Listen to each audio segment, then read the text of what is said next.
let's get these gears back into their trucks. All right. So as always, I'm going to use the Mag 1 high temp wheel bearing grease, which most of you have heard me say before. This red lithium has stood the test of time. I've been using it since the 80s, and locomotives I had in cold storage, which was subjected to terrible winters and hot summers and stuff, when I pulled them apart again, they were perfect. No hardened oil. This stuff doesn't spread. It doesn't get all over everything, and it's smooth and it's quiet. And about a week ago, I went to the auto parts store. I got another. Obviously, I don't need more of this. This is what I've been using for many years. This is a lifetime supply. But I needed some for some other stuff. So the price now on it, it's around $10 or so for this size. And it has never steered me wrong. And I figure that 3 decades of using it has proven that it is the stuff. All right, so remember what I said about the gears. So if it was your first time, you should have been taking a picture when it was like this. Now, I already did this one. You get all the gears together, you get them all clean, and remember, you pick teams. So you put the big one, then you pick the next size, and so on until each team has the same players on each side. So now what I got to do first is I always get a little bit of grease on the screwdriver, and I go to the inside a little bit. And then I wipe some in the gears. You don't have to get it on all of them because it will spread around, and you don't need a lot of it. It will only go where it's supposed to go.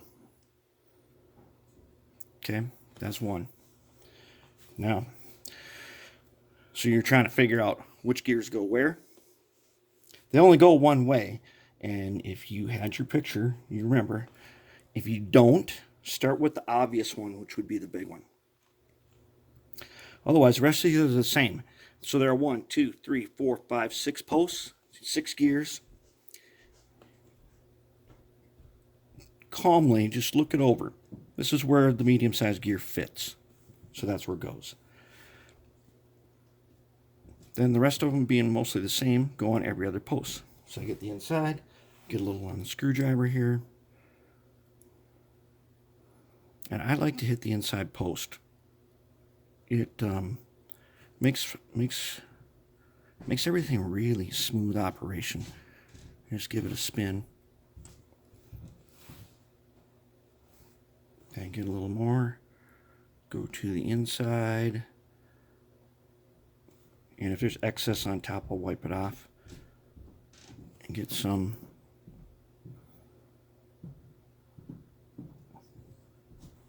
Good enough. Get it on there. Give it a spin. Okay. Then we'll hit this one.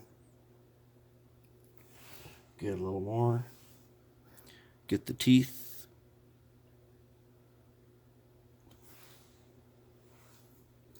And you probably know that I've got a bunch of other videos what to do if you have a cracked gear, how to replace it, how to repair it. These gears are not that special. And in fact, if you get a bag full of RC gears, you'll be able to find one that matches these gears. And the reason for that, why aren't gears special?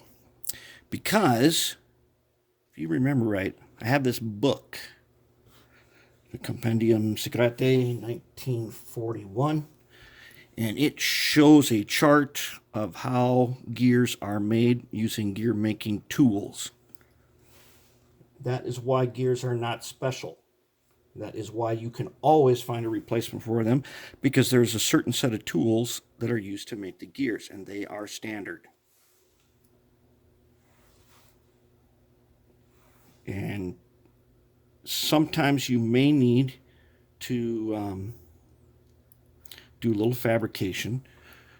You may need to drill this hole in one that has the right amount of teeth. You may need to drill that hole a little bit bigger so it fits in there. You may need to put washers. You can put the rust washers in here. You can replace this gear and have it still work. You can also use the baking soda super glue method, which is pretty good, but now that I've learned to slice gears into thinner gears, I don't think I'm going to be repairing too many more gears. I'll probably just be replacing them out of an RC gear kit. All right, that is how it's supposed to look. Everything is greased up. There's not a bunch of excess. That there is our truck. And we'll get to the worm shortly. And then we got to get to the wipers and a bunch. Okay, so these things here, these are what hold the wipers in place. And as you can see, 2 of them are broken. And we're going to see in a little while if we can actually repair that. It's not, there are other ways to do this that you don't need to have these things. You can use some contact cement and glue this in place and it'll stay just fine. We'll see if we can repair one of these slippery plastic things using our super glue and baking soda. But otherwise, now we got trucks nice and clean. Remember how dirty these were? And they're all smooth. This is going to be a very smooth running locomotive.